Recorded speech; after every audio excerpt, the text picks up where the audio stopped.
Ояну, кіріспе. Адам туралы мына маңызды нәрсені түсініп алуымыз керек. Адами зат әрдайым ұйқыда. Ол өзін ояумын, не ояндым деп ойлаған кезде де ояу болмайды. Оның оянуы өте нәзік, оның оянуы өте мардымсыз дәрежеде ғана. Сондықтан оны мүлдем ояу деуге болмайды. Оның ояу тірлікке ұмтылғаны сергектігі. Әрине, әдемі көрініс, бірақ мүлдем бос нәрсе. Сіз түнде қалай ұйықтайтын болсаңыз, күндіз де солай ұйқыдасыз. Туғаннан өлгенге дейін ұйқының бір режимінен екіншісіне ауысып жүре беруіңіз мүмкін. Бірақ сіз ешқашан оянбайсыз. Тек көзіңізді ашып, айналаңызды көру ояну емес. Ішкі көздеріңіз ашылғанға дейін, яғни сіз іштей нұрланып өзіңізді көруге, өзіңіздің кім екеніңізді білуге үйренгенге дейін өзіңізді ояумын деп ойламаңыз. Бұл адам өмір сүретін иллюзияның ең үлкені. Егер сіз қазірдің өзінде ояумын деп ойласаңыз, онда шын оянуға да аса күш салып әуре болмайсыз. Сіздің терең түсініп алуыңыз керек бірінші нәрсе мынау. Сіз ұйықтап жатсыз, қатты ұйқыдасыз. Күн сайын ұйықтап түс көресіз. Кейде түсіңізді ашық көзбен, кейде жабық көзбен көріп жатсыз. Бұның бәрі сіздің түсіңіз. Бұл жалғанның өзі түс. Сіз ақиқатты әлі көрмедіңіз. Әрине, түсіңізде не істесең де, ол бір мағынасыз әрекет. Сіз не ойласаңыз да, қандай жобаны қолға алсаңыз да, ол сіздің түсіңіздің бір бөлігі болып қалады. Және ешқашан бар нәрсені көруге мүмкіндік бермейді. Сондықтан барлық дәнегөй ғұламалар бір ғана нәрсені талап етті. Оян. Саналы түрде, көптеген ғасырлар бойы. Олардың барлық ілімдері бір сөйлемде қамтылуы мүмкін. Ояу бол. Және олар адамдарды оятудың түрлі әдістерін, стратегияларын ойлап тапты. Шок терапиясы арқылы сізді ояу халге жеткізетін контекстер, кеңістіктер мен энергия өрістерін жасады. Егер сіз шок алмасаңыз, түп негізіңізге дейін шайқалмасаңыз, сіз оянбайсыз. Қалың ұйқының ұзаққа созылғаны соншалық, ол сіздің болмысыңыздың тамырына жетті. Сіз оған әбден берілгенсіз. Сіздің денеңіздің әрбір жасушасы мен миыңыздың бүкіл талшығына дейін ұйқыға кеткен. Бұл жай бір елеусіз құбылыс емес. Сондықтан сергек болу, мұқият болу, байқампаз болу, әр сәттің куәсі болу үшін үлкен күш-жігер қажет етеді. Егер әлемнің барлық ғұламалары бір нәрсе туралы ортақ келісімге келген болса, онда ол мына нәрсе болар еді. Адамның бәрі ұйқыда, ал асылында ол ояу болуы керек. Ояну мақсат. Ояну барлық ілімдердің тұздығы. Заратуштра, Лао Цзы, Иса, Будда, Бахаудин, Кабир, Нанак сияқты барлық оянған адамдар әртүрлі тілде, әртүрлі нұсқада тек бірақ нәрсені үйретті. Сөздері әртүрлі тілде болғанымен, әуендері бір. Қандай теңіз болса да, теңіз суын солтүстіктен немесе оңтүстіктен татсаңыз да, суы тұзды болатын сияқты, ояну да даналықтың тұздығы. Бірақ сіз қазірдің өзінде ояумын деп сенсеңіз, сіз оянуға ешқандай күш жұмсамайсыз. Ояумын деп ойлап алған адамға шамадан тыс күш салудың қажеті қанша? Ояну керектігіне бас қатырып қайтсын.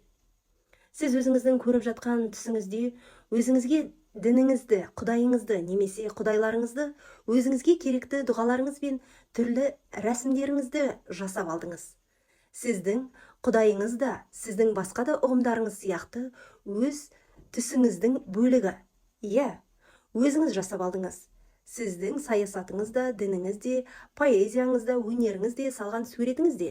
Не істесеңіз де сіз ұйықтап жатқандықтан, өз ақыл ойыңызға сәйкес жасап алған түсіңіздің бір бөлігі. Сіздің құдайыңыз да өзіңізге ұқсайды. Оларды кім жасайды? Кім оларға пішін, түс және сыртқы түр береді? Оны сіз жасайсыз. Сіз мүсіндейсіз. Оның көздері сенің көздеріңмен бірдей. Мұрындары да, ақыл ойы да дәл сондай. Ескі өсиетте Құдай, мен өте қызғаншақ Құдаймын дейді. Қызғаншақ Құдайды кім ойлап тапты?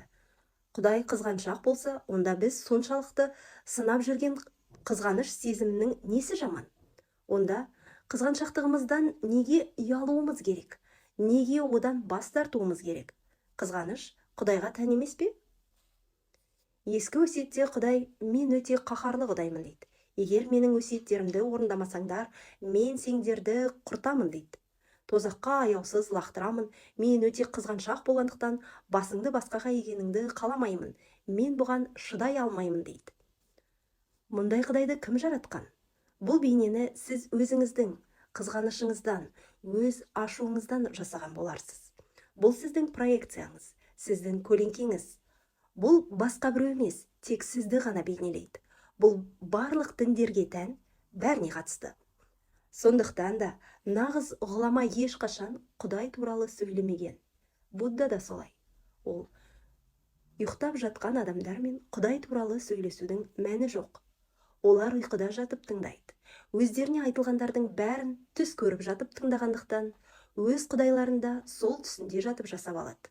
Ол құдайлары мүлде жасанды, жалған, дәрменсіз, мағынасыз бір бейне болып шығады. Мұндай құдайлар мүлдем болмағаны абзал. Сондықтан Будда Құдай туралы айтуға қызықпайды. Ол сені ояту үшін ғана қызықтырады. Бір кеште өзен жағасында отырып, судың дыбысынан, ағаш бұталарының арасынан, сусылдаған желдің даусынан ләззат алып, тыныстап отырған ғұламаға бір адам келіп: сіз маған өз дініңіздің мәнін бір сөзбен жеткізе аласыз ба деп сұрапты. Бұл сұрақты естімегендей үнсіз отыра беріпті. Әлгі кісі: сіз саңыраусыз ба деп таңғалады. Сонда: мен сіздің сұрағыңызды естідім және жауап бердім. Жауап үнсіздік. Мен үнсіз қалғаным менің жауабым еді. Мен мұндай жұмбақ жауапты түсіне алмаймын. Сіз оны аздап нақтылай аласыз ба? Мәселен, жазып көрсетсеңіз. Ғұлама сұқ саусағы мен құмға кішкентай әріптермен медитация деп жазды. Әлгі адам: бұл жазуыңызды оқыдым, үндемей отырғаныңнан гөрі жақсырақ жауап. Десе де, әлі де керемет түсініп кеткен ештеңем жоқ. Сондықтан түсініктірек етіп жазасыз ба? Ұстаз енді үлкен әріптермен тағы да медитация деп жазды. Ал әлгі адам аздап ұялғандай болды, сосын таңырқады. Ақыры ренжіп, ашулана бастады. Сіз тағы медитация деп жаздыңыз ғой? Бұдан гөрі нақтырақ айта алмайсыз ба не? Ал ұстаз тағы да үлкен әрі бас әріптермен медитация деп жазды. Сен жынды сияқтысың, деді әлгі адам. Сен мені о бастағы ақиқаттан алыстатып жібердің ғой мына сұрағыңмен, деді ғұлама. Ең әуелгі жауабым дұрыс еді. Екінші жауабым дұрыс деуге келіңкіремейді. Үшіншісі қате. Себебі дұрыс емес жауабымды нығарлап үлкен әріптермен жаздым. Төртіншісі тіпті адасушылық, өйткені өзімнің дұрыс емес жауабымды медитация деп бас әріптермен жазып, оны ақиқатқа айналдырдым. Адам баласы киелі, қастерлі, биік ұғымдарды ғана бас әріппен жазуы керек. Сондықтан тек Құдай сөзі ғана бас әріппен жазылады. Ұстаз: міне осы себептен де мен күпірлік етіп отырмын. Жазған сөздерінің бәрін өшіріп тастап, реті келсе, менің бірінші жауабымды ғана тыңдаңыз, тек сол дұрыс жауап. Тыныштық. Бұл ақыл ойдың ұйықтап, адамның оянатын кезі. Ойыңыз әлі де сұрақ қоя беретін болса, онда сіз ұйықтап жатырсыз. Үнсіз отырып, ақылды, ойды тоқтататын кезіңізде құстардың сықылықтаған дауысын естисіз. Ақыл жұмысы тоқтап, толық тыныштық табасыз. Бұл құстардың үні, сықылықтауы, ақылдың жұмысын тоқтатуы. Ішкі үнсіздіктердің артынан ояна бастайсыз. Ояну сырттан келмейді, іштен өседі. Бұлай болмаған жағдайда есіңізде болсын, сіз ұйықтап жатырсыз. Түйсіну. Мен ешқашан бас тарту сөзін қолданбаймын. Мен әрдайым өмірге, медитациядан алған рахатыңызға, әлемнің сұлулығына, бар екеніңнен алған ләззатыңа, бәріне қуана біліңіз деуден шаршамаймын. Күнделікті тірлігіңді қасиетті рәсімге айналдырыңыз. Бұл жағалауды алыс жағалауға, бұл жерді жұмаққа айналдыра біліңіз. Содан кейін ақ өз-өзіңнен кей дүниелерден бас тарта бастағаныңды сезінесің. Бірақ ол өзінен өзі орын алады, сен өзіңді қинамайсың. Бұл әрекет емес, бұл өзгеріс, ғажайып оқиға. Сіз өзіңіздің ақмақтығыңыздан, түрлі қоқыстардан бас тарта бастайсыз. Сіз мағынасыз қатынастардан бас тарта бастайсыз. Сіз өзіңіздің болмысыңызды қанағаттандырмайтын жұмыстардан бас тарта бастайсыз. Сіз рухани өсу мүмкін емес жерлерден бас тарта бастайсыз. Бірақ мен мұны бас тарту деп атамаймын. Мен мұны түйсіну, ояну деп атаймын. Егер сіз қарапайым тастарды гауһар тасы деп ойлап, қолыңыздан тастамай жүрер болсаңыз, мен сізге ол тастардың жай тас екенін айтып, оларды дереу тастауыңызды талап етпеймін. Оның орнына мұқият қарап, дұрыстап зер салыңыз деуім мүмкін. Егер сіз бұлардың гауһар емес екенін сезген бойда, сіз олардан өзіңіз бас тартар ма едіңіз, әлде ұстап жүре берер ме едіңіз? Әрине, олар қолыңыздан түсіп қалады. Оларды ары қарай да зілмауыр батпандай тағынып жүру бұдан ары қарай қиындай берер еді. Сол себепті де сіз оларды ұзақ уақыт тағып жүре алмайсыз. Олардың пайдасыз, мағынасыз екенін көргеннен кейін, оларды сөзсіз лақтырып тастайсыз. Сіздің қолыңыз пайдасыз тастан босаған соң, сіз енді нағыз қазынаны іздеуге кірісесіз. Ал қазынаны табу болашақтың үлесі емес, қазына дәл қазір, дәл осы жерде. Міне, адамдар мен егеу құйрықтар туралы. Ояну өмірге бастайтын жол. Ақмақ қазірдің өзінде өлген адамдай қалың ұйқыда. Бірақ дана адам ояу және ол мәңгі өмір сүреді. Ол бақылап отырады. Ол сергек. Ол қандай бақытты. Себебі ол өмірді ояну деп біледі. Ол оянғандардың жолымен жүргеніне қандай қуанышты. Ояулардың жолына түскеніне бақытты. Еркіндік пен бақыттың шырынды дәмін тату үшін үлкен ынтамен медитация жасайды. Гаутама Будданың Даммападасынан. Біз үнемі айналамызда болып жатқан оқиғаларға үнемі немқұрайлы қараймыз. Иә, біз іскерлікте алдымызға жан салмайтындай шапшаң болдық. Іскерлікке қол жеткіздік. Біз не істесек те тиянақты етіп істей аламыз. Оған тіпті ойланудың қажеті жоқ. Себебі біз ол әрекеттерді автоматты дағдыға айналдырғанбыз. Иә, механикалық автоматты дағдылар мен машықтарға ие болдық. Біз роботтар сияқты жұмыс істейміз. Біз әлі адам бола алмадық. Біз машинамыз. Бұл Джордж Гурджиевтің қайта-қайта айтқан сөзі. Адам машина сияқты өмір сүреді. Бұл сөздерге көптеген адамдар ренжіді де, өйткені ешкім өзін машина деп атағанын ұнатпайды ғой.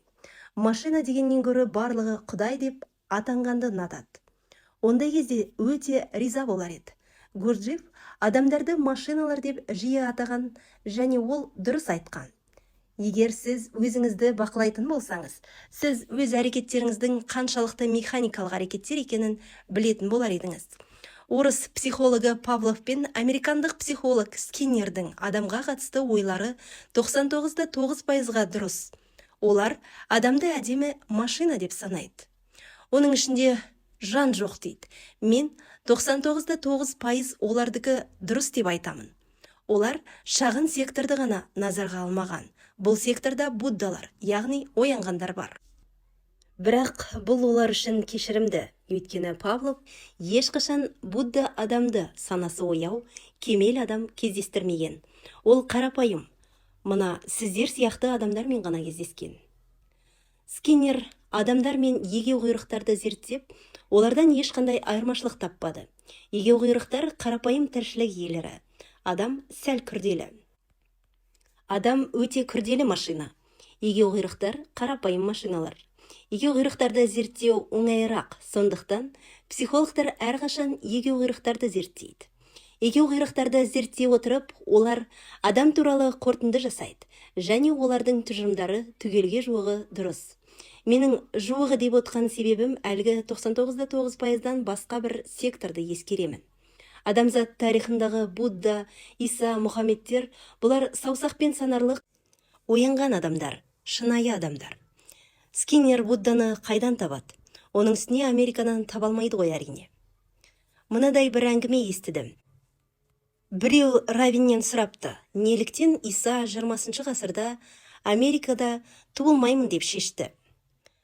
Раввин иығын қиқаң еткізіп былай деп жауап береді. Америкада бұл мүмкін емес. Біріншіден, сіз бұл жерден пәк қыз таба алар ма едіңіз? Екіншіден, сіз үшін абызды қайдан табар едіңіз? Америкадан таппас едіңіз ғой депті. Скиннер Будданы қайдан таба алады? Егер ол Будданың өзін тапса да, оның ұстанымы, өзімдік тұжырымдары мен идеялары Будданы мойындауға, тануға мүмкіндік бермес еді. Ол егеуқұйрықтарды көруден араспас еді. Ол егеуқұйрықтардың қолынан келмейтін нәрселердің барын түсіне алмас еді. Егеуқұйрықтар медитация жасамайды. Егеуқұйрықтар оянбайды ғой. Ал оның адам туралы тұжырымдамасы егеуқұйрықтың кеңейтілген моделі. Бірақ мен оның адамдардың басым көпшілігі туралы тұжырымдамасын құптаймын. Оның тұжырымдары дұрыс. Сондықтан буддалар оның қалыпты адамдар туралы тұжырымымен келіседі. Қалыпты адамзат ұйықтап жатыр. Тіпті жануарлар да олай қатты ұйықтамайды. Орманда жүрген бұғыны көргеніңіз бар ма? Ол қаншалықты мұқият, сергек, қимылдайтынына қараңызшы. Ал ағаштағы құсты көрдіңіз бе?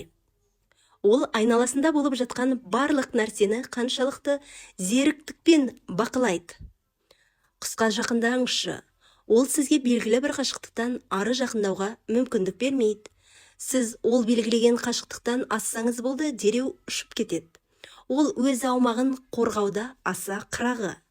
Егер ол аумаққа біреу басып кірсе, қауіп төнетінін жақсы біледі. Айналаңызға қарасаңыз, таң қаласыз. Адам жер бетіндегі ең ұйқыбас, оянуға талпынбайтын жаратылыс. Қалалық жезөкшелер үйінің мүлкі сатылатын аукционнан бір әйел өзіне сөйлейтін тотығыз сатып алыпты. 2 апта бойы ол торды орамалмен жауып қойыпты. Ондағы ойы тотығыздың жезөкшелер үйінен үйренген дөрекі лексиконын ұмытып кетуіне көмектеседі деп үміттенген екен. Ақыры торды ашқан кезде тотығыз жан-жағына қарап, «Ар, жаңа үй, жаңа ханым» депті. Әйелдің қыздары кірген кезде ол «Ар, жаңа қыздар» депті. Ал күйеуі кешке жұмыстан келгенде тотығыз «Ар, ескі таныс клиенттер» деген екен. Адам өте төмен халдегі жаратылыс. Шындығында адам атаның құлдырап, жұмақтан қуылуы да соның нақты мысалы. Неліктен адам ата мен Хауаны жұмақтан қуылды? Олар білімнің жемісін жеп, өздерінің ояу халінен айырылғаны үшін шығарылды. Егер сіз ақылға сүйенсеңіз, сіз есіңізден саналы халден айырыласыз. Ақыл ұйқы, ақыл шу, ақыл механикалық әрекеттерге жетелейтін қалың ұйқы. Ақыл есіне айналған кезде сіз сананы жоғалтасыз. Сонымен, баршамыздың алдымызда тұрған мақсатымыз қайтадан ес жию, сананы ояту және ақыл ойды жоғалту. Сіз өз жүйеңізден осы уақытқа дейін жинақталған барлық білімді шығарып тастауыңыз керек. Біліміңіз сізді ұйықтатып тастайды. Осылайша, адам қаншалықты білімді болса, соғұрлым ол ұйқыда болады.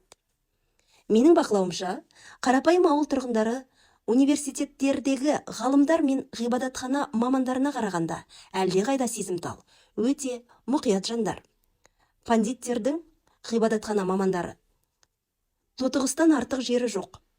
Университеттердегі академиктер қасиетті сиырдың тезегінен артық емес, тек ақыл бастары толы шу, сергектігі жоқ. Табиғатпен жұмыс жасайтын адамдар, фермерлер, бағбандар, ағаш кесушілер, ағаш ұсталары, суретшілер, университеттердегі декан, проректор, ректорлық қызмет атқаратын адамдарға қарағанда әлдеқайда сергек. Себебі табиғатпен жұмыс жасағанда табиғаттың өзі сергек екенін сезесіз. Ағаштар сергек, олардың байқамбаздығы біздікінен өзгеше екені сөзсіз. Бірақ бізге қарағанда әлдеқайда сергек, сезімтал. Қазір бұл ғылыми дәлелденген.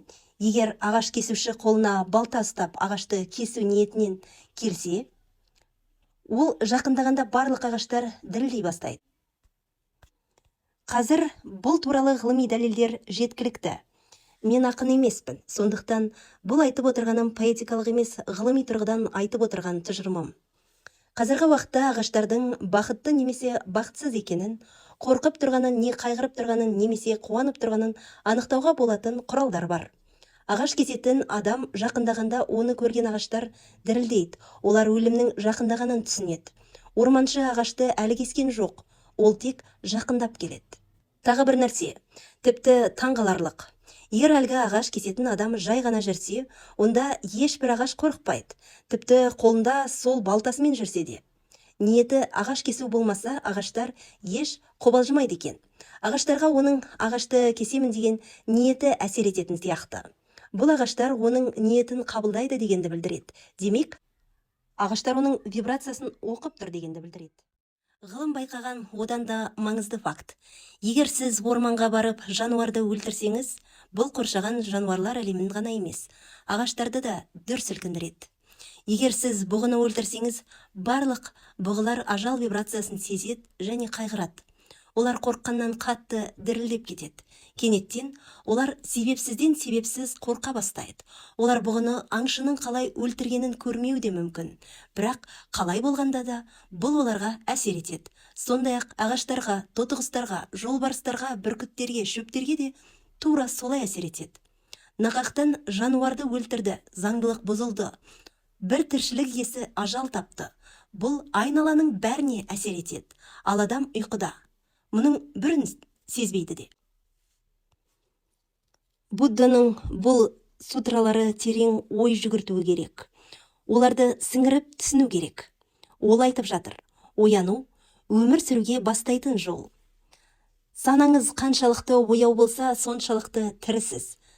Саналылық бұл өмір мен өлімнің арасындағы айырмашылық.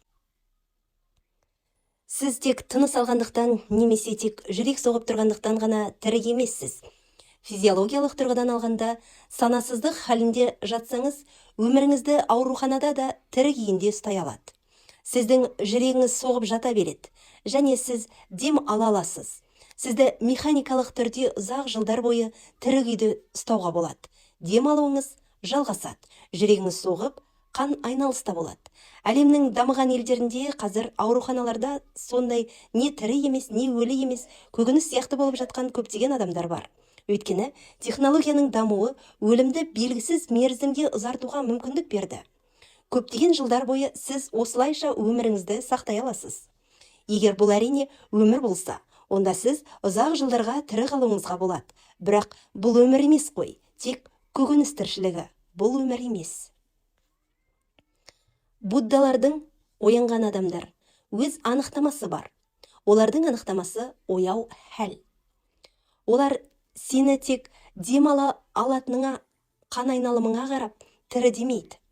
Олар сен ояу болсаң ғана тірі екенсің дейді. Осылайша оянған адамдардан басқа ешкім шын мәнінде де өмір сүріп жүрген жоқ. Бәрі мәйіт, жүретін, сөйлейтін, қимылдай алатын мәйіттер, роботтар. Ояну өмір сүруге бастайтын жол дейді Будда. Оянып сергек болыңыз, сонда сіз тірі боласыз. Ал өмір бұл Құдай, басқа Құдай жоқ. Сондықтан Будда өмір мен саналылық сергектік туралы айтады. Өмір нысана, ал ояну нысанаға жетудің әдіснамасы, әдістемесі. Ақымақ ұйықтап жатыр. Ұйықтап жатқандардың барлығы ақымақ дегенді білдіреді. Ренжімеңіз. Фактілер соны көрсетіп тұр. Сіз түсіңізде әрекет етіп жүрсіз. Сондықтан сіз сүрініп қабына бересіз. Сіз дұрыс емес нәрсені біле тұра, өзіңіз дұрыс деп санайтын нәрсені жасай бересіз. Бұл қалай сонда? Неліктен тура жүре алмайсыз? Неліктен сіз бұтақтарға соғылып тығырыққа тірейтін жолға түсіп кете бересіз? Неге адаса бересіз? Театр және өнер колледжінің студенті алғаш рет спектакльде кішігірім рөл ойнауға шақырылады.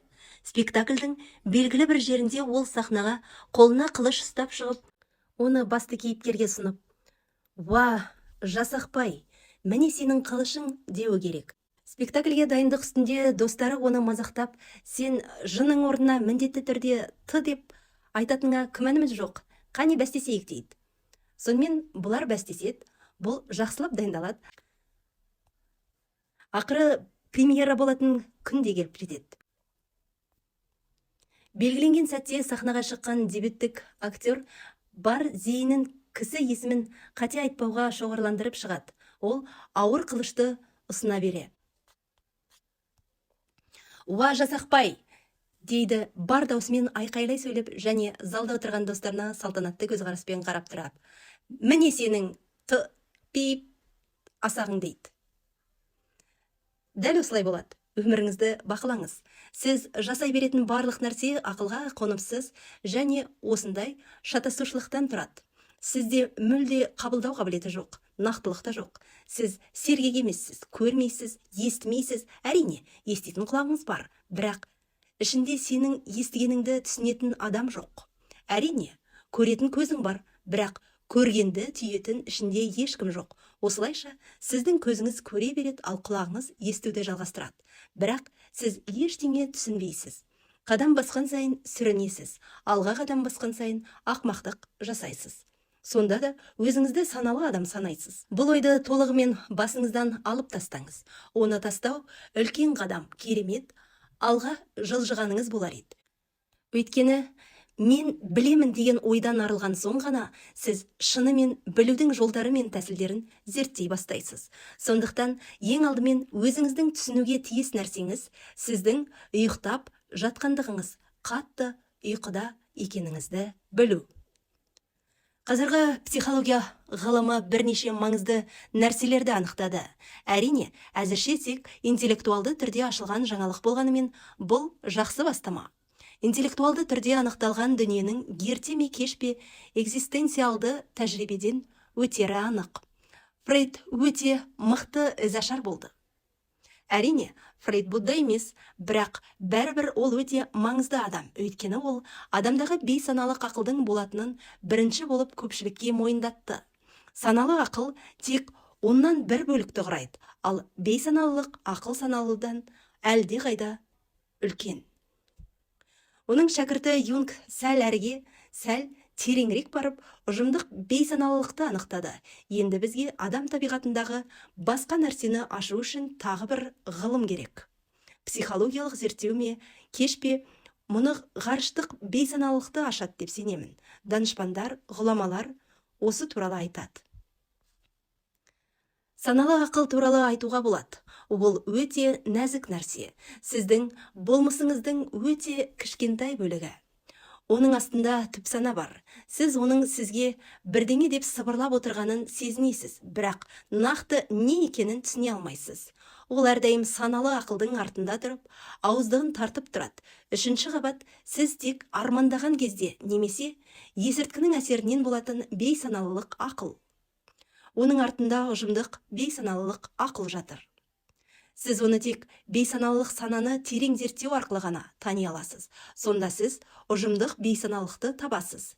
Егер сіз одан әрі тереңірек жүрсеңіз, сіз ғарыштық бейсаналылыққа келесіз. Ғарыштық бейсаналылық табиғаттың өзі. Ұжымдық бейсаналылық қабат осы уақытқа дейін өмір сүрген бүкіл адамзат.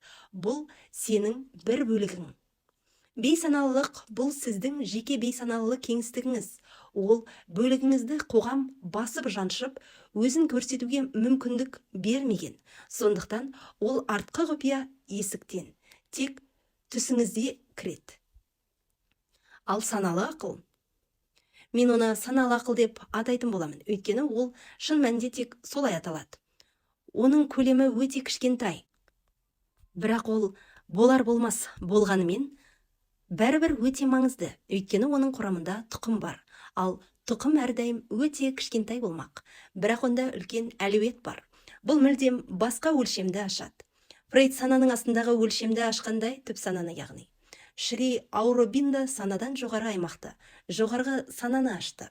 Фрейд пен Шри Ауробинда осы ғасырдың ең маңызды екі адамы.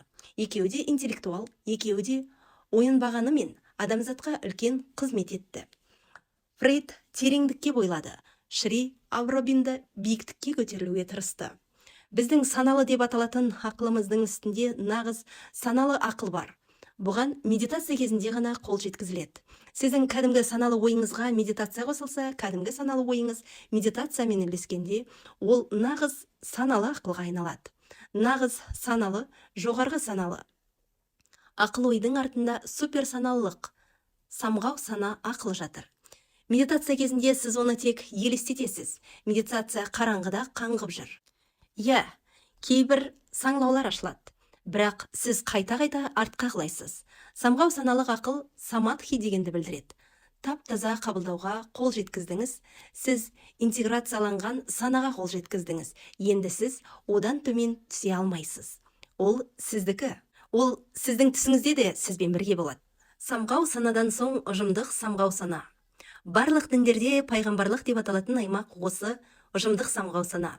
Ұжымдық самғау санадан да асып кететін ғарыштық самғау сана бар. Будда оны нирвана, ал Махавира Кайвалия индус мистиктері мокша деп атайды. Сіз оны ақиқат деп атай аласыз. Бұл сіздің болмысыңыздың 9 күйі. Сіз өз болмысыңыздың кішкене бұрышында ғана өмір сүресіз, яғни кішкентай санада. Сіз сарайы бар және өзінің сарайы бар екенін мүлдем ұмытып, сол сарайдың қақпасының алдында ғана өмір сүре бастаған адам сияқтысыз. Басқа ештеңе жоқ деп ойлайсыз. Фрейд пен Шри Ауробинда интеллектуал алыптар, ізашарлар, философтар, бірақ олардың жұмыстары көбіне болжамға негізделген.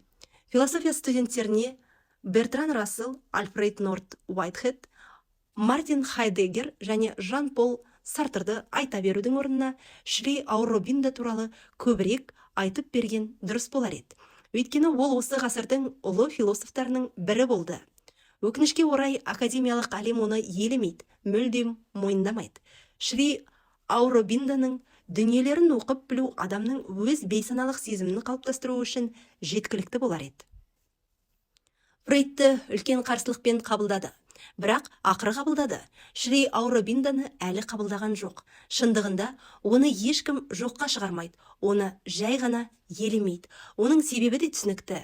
Фрейд сіздің санаңыздан төмен нәрсе туралы айтады. Бұл мазаламайды.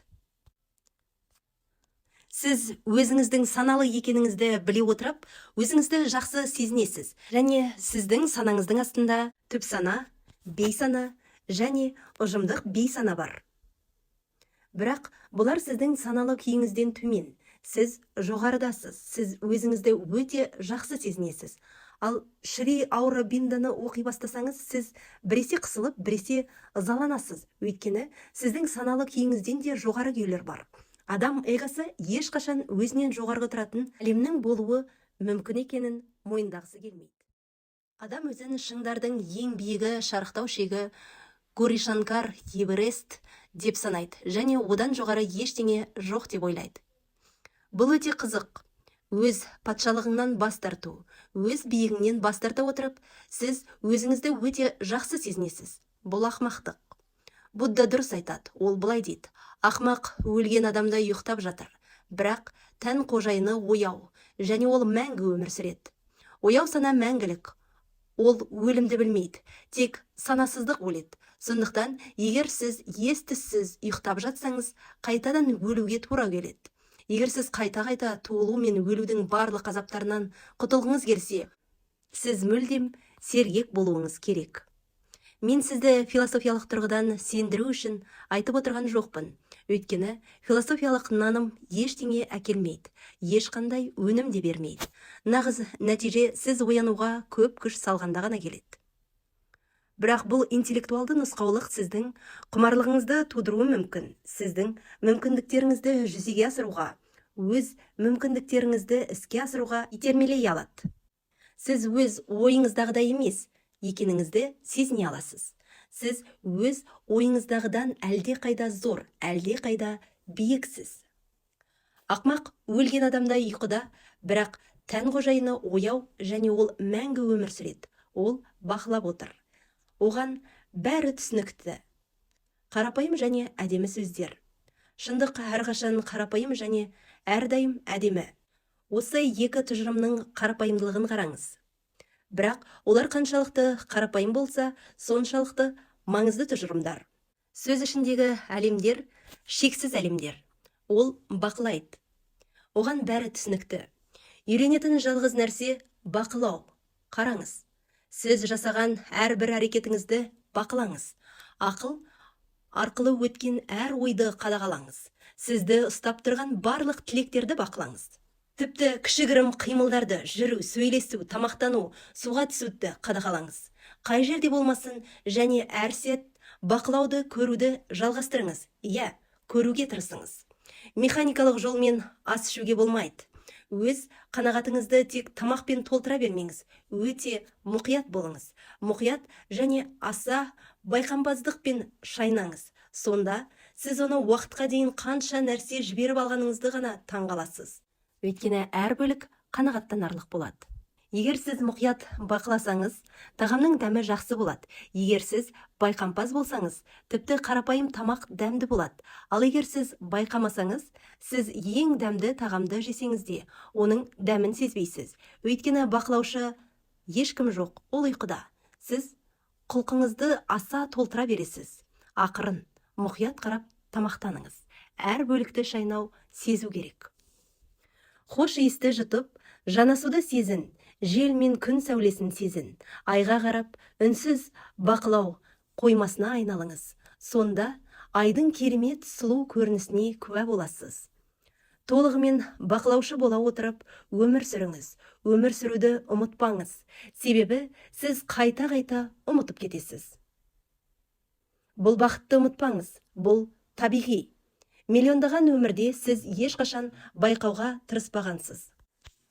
Және бұл соншалықты қарапайым және табиғи. Сіз қайта-қайта ұмыта бересіз. Есіңізде болған сәтті қайта қараңыз. Бір нәрсені есіңізде сақтаңыз. Көруді ұмытып кеткеніңізді есіңізге алғанда өкінбеңіз. Әйтпесе, сіз уақытыңызды жоғалтасыз. Мен сағындым, мен күнәһармын деп, өзіңізді бақытсыз сезінуді, өзіңізді аяуды доғарыңыз. Өзіңізге баға бере бастамаңыз. Өйткені бұл уақытты ысыраптау. Өткенге ешқашан өкінбе. Осы сәтте өмір сүріңіз. Егер сіз ұмытып қалсаңыз, не болар еді? Бұл табиғи нәрсе, бұл әдетке айналған дағдылар. Бұл тек бір өмірде үйренген әдет емес. Бұл әдеттер миллиондаған адамдарға тән. Сондықтан, егер сіз бірнеше минутқа болсын байқампаз болып қала алсаңыз, ризашылық білдіріңіз. Тіпті осы бірнеше сәт сіз күткеннен де көп. Бақылап, қарап отырғанда анықтық пайда болады. Неліктен анықтық бақылаудан туындайды. Сіз байқаған сайын асығыстық та баяулайды. Сіз мейірімді болады түсесіз. Қарап отырғанда әңгімелесу азаяды. Өйткені әңгімеге айналған энергия байқауға айнала бастайды. Сол энергия енді көбірек энергия бақылауға айналады. Және ақыл қоректенбейді. Ояу сана күн өткен сайын әлсірей бастайды. Олар біртіндеп жойылып кетеді. Өлгенде ғана анықтық пайда болады. Енді сіздің ойыңыз айнаға айналады. Ол қандай бақыт? Адамның санасы оянғанда бақытты болады. Бақытсыздықтың негізгі себебі болатын шатасушылық, ал бақыттың негізінде айналатын айқындық. Ояу адам қандай бақытты? Ол нағыз өмірді оянғанда көреді. Енді ол өлімнің жоғын біледі. Өйткені сергектік ешқашан жойылмайды. Өлім келгенде оны сен де көресің. Сіз өлесіз, бақылаушы өлмейді. Сіздің денеңіз жоғалады. Шаң қайтадан шаңға айналады. Бірақ бақылаушы қалады. Ол ғарыштық бүтіннің бір бөлігіне айналады. Бұл ғарыштық санаға айналады. Осы сәттерде Упанишадтардың пайғамбарлары Ахам Брахмасми, мен ғарыштық санамын деп мәлімдейді. Осындай сәттердің бірінде Аль-Халлаж Мансур Ән-әл-Хақ, мен ақиқатпын дейді. Бұл сізге де тиесілі биіктік. Егер сіз оларға қол жеткізе алмасаңыз, онда сіз және сіз үшін ешкім жауап бермейді. Ол қандай бақытты? Себебі ол жаңғырудың өмір екенін көреді. Ол оянғандардың жолымен жүргеніне қандай қуанышты. Ол үлкен табандылықпен ой жүгіртеді.